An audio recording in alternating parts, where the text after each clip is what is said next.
Hello everyone, I thought I'd do something a bit different, something from the studio, a little bit about Little Big Men shield transfers, these guys. Here's some contact details. Used these for a long time, I think they're great, some of the artwork is fantastic, and it just so happened I'm doing a huge army of Byzantines and using loads of them, so as I was doing it, I found out more about them, picked up some tips which I thought I'd share and give you some views on them. So the first thing is about the product itself. I've got the website up on here. I'll give it a little quick spin. It's very simple.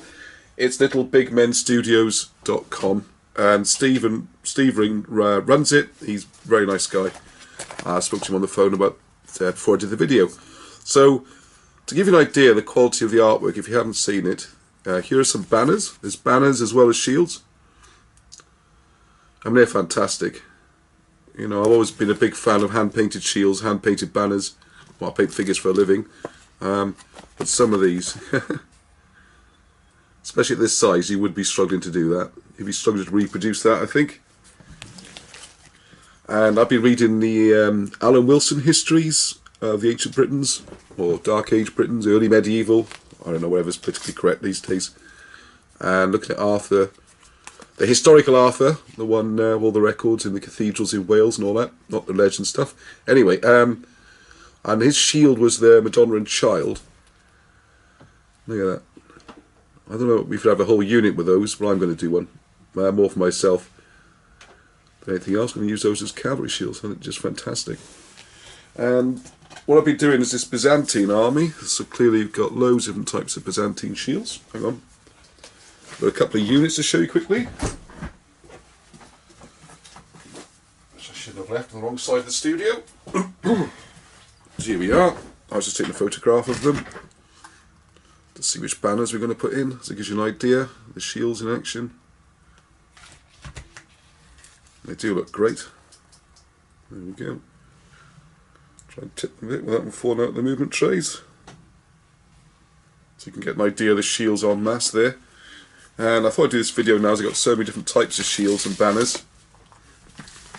It's good timing, so here's some more. There's no less religious one. And I've got some from other armies. These are like Viking. So your standard, or Dark Ages, what does it say on them? Well, it's for the large round shields, so that kind of shield wall era. They're very nice. I was doing an Islamic army for someone, a couple of spears. Oop, there's a glare on there. There you go. Beautiful. Very difficult to do this yourself. And they look a bit shiny, but obviously you can matte varnish them at the end, and that comes off. So for small bucklers, things like that. I've got loads here at the moment.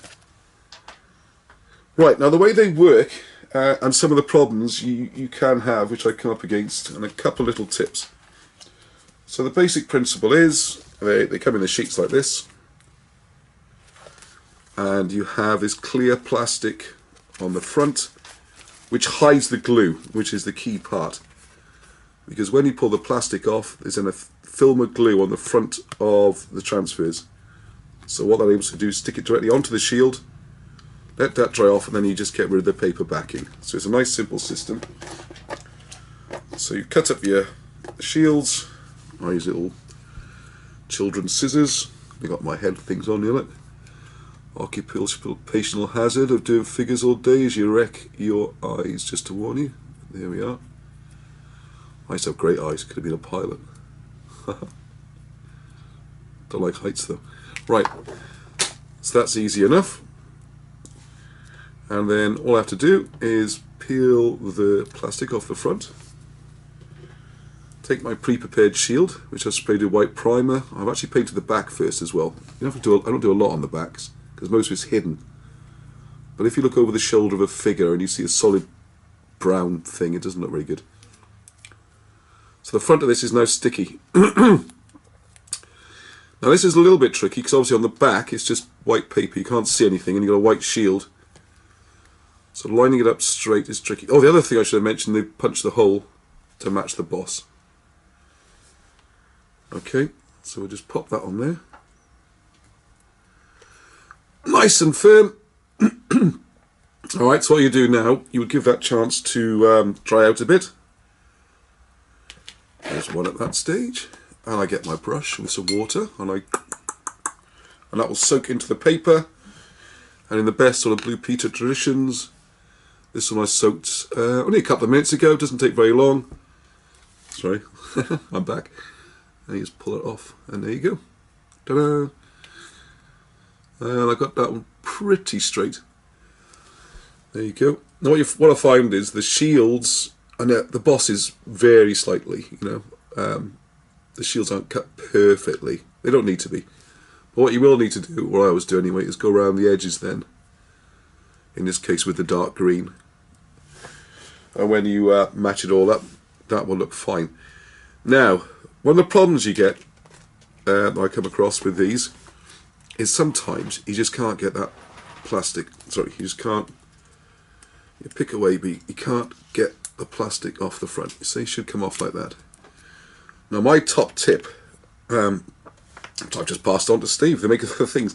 The first thing I do now, rather than cut them up and be fiddling with a little tiny shield like that and having trouble, before I cut them up, I will check the sheet. Ooh. Great. This worked fine in rehearsal. Marvellous. Hang on, let's get another sheet here. That was an example then. See, that was an example of where the plastic's not coming off very well. See, and I spoke to Steve about this, and he said, oh, here we go. There we are. We're okay. Right. This leads me on to my top tip. Hey, what sometimes happen can be stored in too cold or too hot, or they've been around too old, and the film of glue, which is on this plastic, which attaches it to the front of this. Well, this has already got a glue on it, so this plastic is glued to there. I think it gets hot. Steve said it might be cold, but I think it's heat. They kind of melt on, and you cannot get them off without ripping into the shield. And the only way I found that, if you're stuck and you really want to get them done quickly, is I cut them out anyway, and then on the shield I put a little thin film of super glue and move that around just with cocktail stick or something. Just put a little film on the shield and stick them on. But obviously it's not ideal because you do then have the thickness of this plastic on the shield. You get a slight ridge, but I mean it is very thin, very, very thin. And if you cut along one of the lines, I find it doesn't really notice, and then paint around it. But that's not ideal. Anyway, my tip, as well as the super glue them down, which I've had to do on some occasions, is before you cut them up, peel the whole plastic back, like this. Sorry, just peel it right back. I'm not used to doing things on the camera. There we go. To there, and then just put it back down again. So it's still doing its job, it's still protecting it when you cut it out, but you'll find when you actually cut this, that'll spring off a lot easier. Now, with the ones I did have a problem with, I seem to have a bad batch. I knew quite a few where I just couldn't get off, and I was fiddling with them and trying to super glue them, whatever. And so I rang Steve. I'd never spoken to him before. This is about an hour ago or so. What a super nice guy, really helpful. You can also order his products directly from his website. If I bring my computer around, I know I should do a screen share or something, but just to give you an idea, if you go on the website, phone not now, thank you very much. If you go on the website, you'll see just loads and loads and loads of shields. And what you do, you search by, hang on a second, let's go back a page. This is, for example, the Gripping Beasts. They're top guys up there, and you can buy the stickers directly from them. So there's Gripping Beasts, there's loads. Ancient Celt, Ancient Italian, Spanish, Arthurian, that's all the ones Gripping Beasts do. Okay, I'll go a bit nearer, so there's loads and loads and loads of those. But before that, what you can also do is there's loads of manufacturers, they've got tie-ins with these. So we've got First Corps Curtis, A&A, Artisan, Aventine, Black Tree, Companion, Crusader, Footsore, Gordon, Gripping Beast, Imago, Immortal Miniatures, Kingmaker Miniatures, Multi-Fit, Old Glory, Perry Miniatures, Renegade Miniatures, Saxon Miniatures, Wargames Factory, Wargames Foundry, War of the Roses, Westwind, and Warlord Games. And then you get close-ups, and all you have to do is click, put them in the basket, and do it by PayPal. And I would think they'd get to you fairly quickly. So, there you go. Like I said, they look fantastic on the shield. If you want to get that effect, it would be very difficult to paint, especially to get them all the same. God, imagine trying to do that lot. Although I would still say for simple designs, like crosses and that, you can't beat hand-painted. You can get a little bit extra highlighting in and stuff. And something I also do, I wouldn't call it a tip exactly, but when I have put the shields, the stickers and everything on the shields, if you can see it on here, I do slightly overpaint and just add a couple of little highlights and stuff, because they are a bit perfect, and it just breaks them up a little bit. Although I know he does some shields, particularly which are damaged and got cracks on them and marks from battle, that kind of thing. So you can start off pristine. You can also mess them up a little bit. That depends on your taste, doesn't it? I mean, I think when we generally paint armies, we go for that kind of parade look, where everything's shiny and clean and everyone looks happy and trotting off, rather than been on campaign for months and all the colours have faded, everything's muddy, shields are bashed, none of the kit matches. It's not a look many people choose to go for. But there we go. Hope you find that helpful.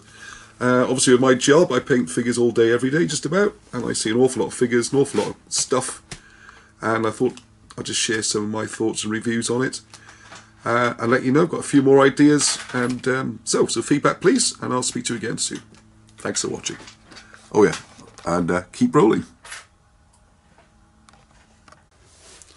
Oh, sorry, one important thing I should have mentioned is with the ones that didn't work very well, the plastic kind of got stuck on.